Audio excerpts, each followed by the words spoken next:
Hindi po tumitigil ang inyong gobyerno para plantsahin ang lahat ng gusot.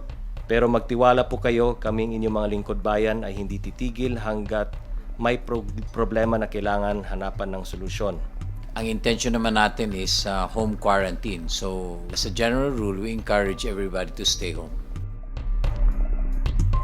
The Philippine National Police is instructed to allow the unimpeded movement of all types of cargos. Delivery services, whether in-house or outsourced, transporting food, medicine, or other basic necessities shall be allowed to operate during the period of enhanced community quarantine. Very important that we made arrangement na yung cargos will be allowed para nga ma-replenish talaga precisely yung mga shelves na uubusan because of the requirements ng ating mga kababayan. We are limiting basically the manufacturing to the basic talaga food, medicine, and the disinfectants. Pero kung yung mga iba pong hygiene products, soap, hindi na ho muna. Dahil we would believe that there would be enough inventory of this. 1 month lang naman itong ating Otherwise kasi, we're also avoiding na maraming open na manufacturing facility. Huwag silang magpanic at may magsusupply pa rin ng mga alcohol requirements nila. Business process outsourcing or BPO establishments and export-oriented businesses are hereby granted a period of 24 hours from the issuance of this resolution to facilitate their work-from-home arrangements. Just like other companies, ina-encourage natin para hindi na bumiyahe at less movement na ng tao, na i-house na yung mga tao, pwedeng dun din tumira within or near their facility. Yung mga exporters, ganun din within or near their facilities. Yung walking distance lang para hindi na dadaan sa checkpoint, nakatira na sila sa vicinity. Informal workers, kaibigan, we also have a emergency employment program. Pag ikaw isang informal worker, nagbebenta ka ng mangga o nagbebenta ka ng gulay o kaya nagtra-tricycle ka at mawalan ka ng trabaho dahil dito sa enhanced community quarantine, bibigyan ka namin ng trabaho. This is good for maybe between 10 to 20 days, no? Pero ang trabaho na ibibigay namin sa kayo ay yung to disinfect. We also offer the same program sa mga formal workers, and we pay them the minimum wage. All they have to do is go to the barangay officials, and the barangay official will submit their name to us. We will include them in the list of beneficiaries, and then we let them work. Trabaho sila ng 10 days, trabaho sila ng 20 days or 30 days, and then we pay them the minimum wage.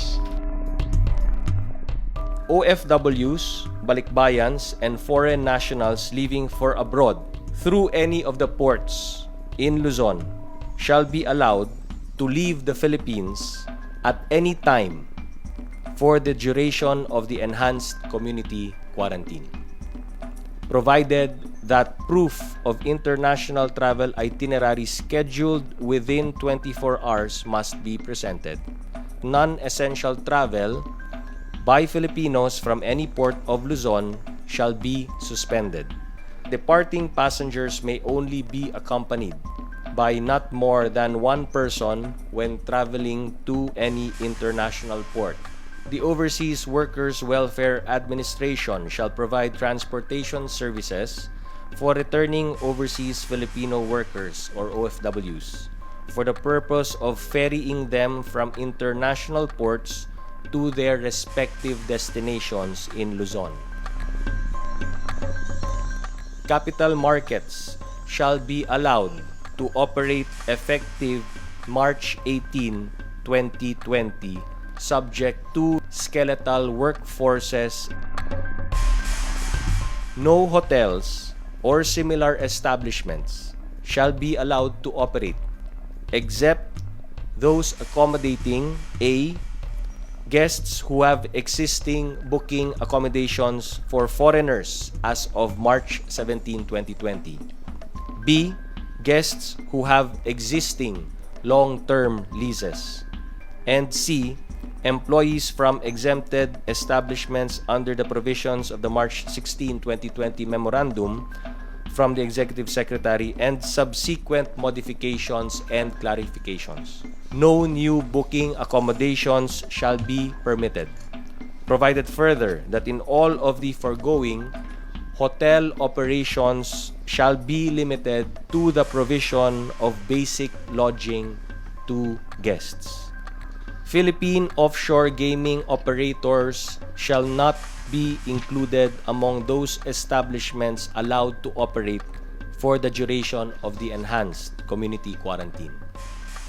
Ang pakiusap po natin is tayo pong lahat ay magtulungan, mag-cooperate po tayong lahat. We operate under a common set of rules, kumbaga. So walang lamangan. Ang assumption po natin is lalakad ka dahil kasama ka sa exemption. Now, kung hindi ka naman kasama sa exemption, ay wag na pong lumakad. Ang buhay po natin ang nakasalalay dito Ang pinaka-maiging pag-control po natin sa virus na ito is stay at home talaga. Kasi pag nasa bahay ka at wala naman ni isa sa inyong infected, 100% walang may infect kung stay at home ka lang. Kaya lagi pa ulit-ulit naming sinasabi, no? Bahay muna, buhay muna. And when in doubt, stay at home.